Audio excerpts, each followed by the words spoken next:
Baik, malam ini kita akan bicara sebuah topik tentang kedaulatan Allah dan kehendak manusia. Topik ini menarik sebab ide populer zaman ini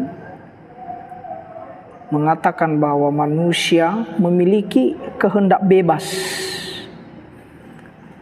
dan keselamatan itu diterima oleh orang berdosa melalui kerjasama antara kehendak manusia dan karya Roh Kudus.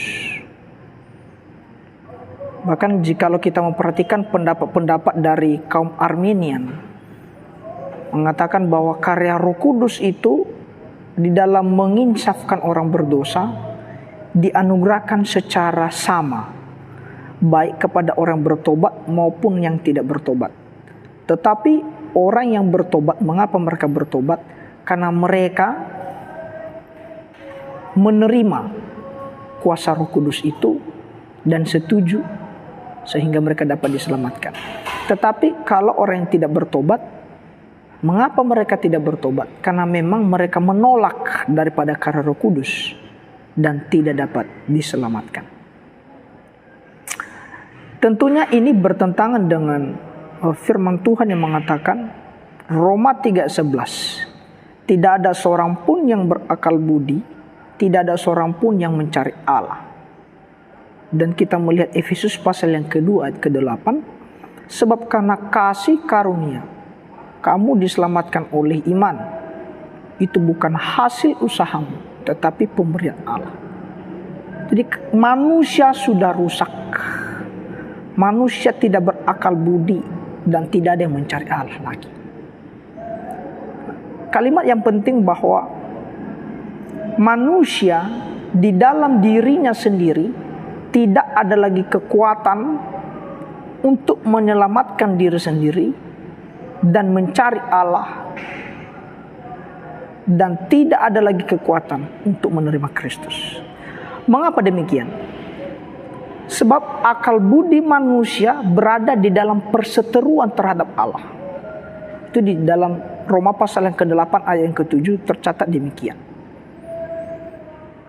Sebab hati manusia membenci dia, itu dicatat oleh Yohanes 15 ayat 18. Jadi karena manusia naturnya adalah berdosa, maka seluruh pilihannya itu berdasarkan naturnya, yaitu semua bermuara pada dosa. Maka orang yang tidak datang kepada Tuhan, orang yang tidak diselamatkan, itu karena memang perseteruannya terhadap Allah belum dibereskan, belum diselesaikan. Kita kembali pada topik tadi mengenai kehendak manusia dan kedaulatan Allah. Kita pertama di dalam melihat kehendak manusia di dalam menerima keselamatan, kita harus mengerti dulu apa yang dimaksud dengan kehendak manusia. Kehendak manusia itu artinya memilih atau mengambil keputusan di antara berbagai alternatif yang ada. Jadi kehendak itu adalah sebuah kemampuan untuk membuat pilihan, penyebab langsung dari segala tindakan kita. Kita mau bertindak karena ada kehendak. Lalu kehendak itu adalah memilih di dalam semua pertimbangan yang ada. Maka kalau kita berkehendak, artinya sebelumnya di dalam pikiran kita, di dalam hati kita sudah ada berbagai pertimbangan, baik hal yang positif maupun hal yang negatif. Itu sebabnya di dalam berkehendak kita nantinya memilih apa yang dulunya ada dalam pikiran kita, di dalam hati kita, mau pilih yang negatif atau yang positif. Sehingga kita mempunyai preferensi atau sebuah konsep memilih yang baik atau memilih yang buruk. Karena itu dua-duanya sudah ada di dalam pikiran kita. Nah, di sini kita melihat bahwa kehendak itu dipengaruhi oleh pertimbangan sebelumnya, baik yang baik maupun yang buruk. Jadi kehendak itu sesungguhnya tidak mutlak dan tidak berdaulat, karena dia bukanlah sebab, tetapi kehendak manusia itu adalah akibat dari semua pilihan kita baik yang buruk maupun yang positif. Itulah kehendak.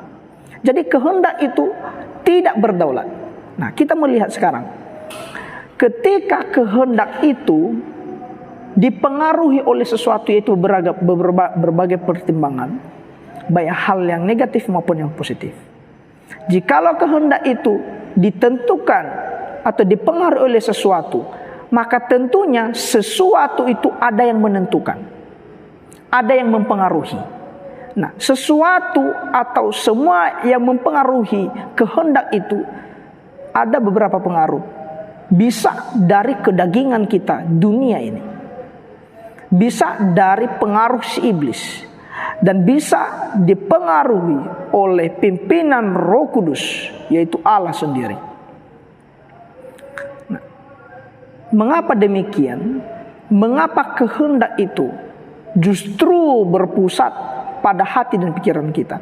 Amsal 4:23 mencatat, jagalah hatimu dengan segala kewaspadaan, karena dari situlah terpancar kehidupan. Markus 7:21 mencatat, sebab dari dalam hati orang timbul segala pikiran jahat, percabulan, pencurian, pembunuhan. Jadi di sini kita melihat kehendak manusia yang disebut dengan kehendak bebas manusia sesungguhnya tidak berdaulat, tidak mutlak. Itu semuanya dipengaruhi oleh semua pertimbangan. Intinya kita mempunyai preferensi memilih sesuatu berkehendak, itu dipengaruhi oleh sesuatu. Dan sesuatu itu dipengaruhi atau ditentukan oleh semua pertimbangan. Baik daripada pimpinan Roh Kudus, yaitu Allah sendiri, iblis, dan semua kedagingan kita. Maka di dalam konsep keselamatan, mutlak itu adalah kedaulatan Allah, semata-mata bukan karena kehendak bebas manusia. Itu sebabnya betul sekali, saya sangat setuju dan saya sangat mengaminkan Efesus pasal yang kedua ayat ke-8, bahwa keselamatan itu semata-mata anugerah, itu bukan hasil usaha manusia.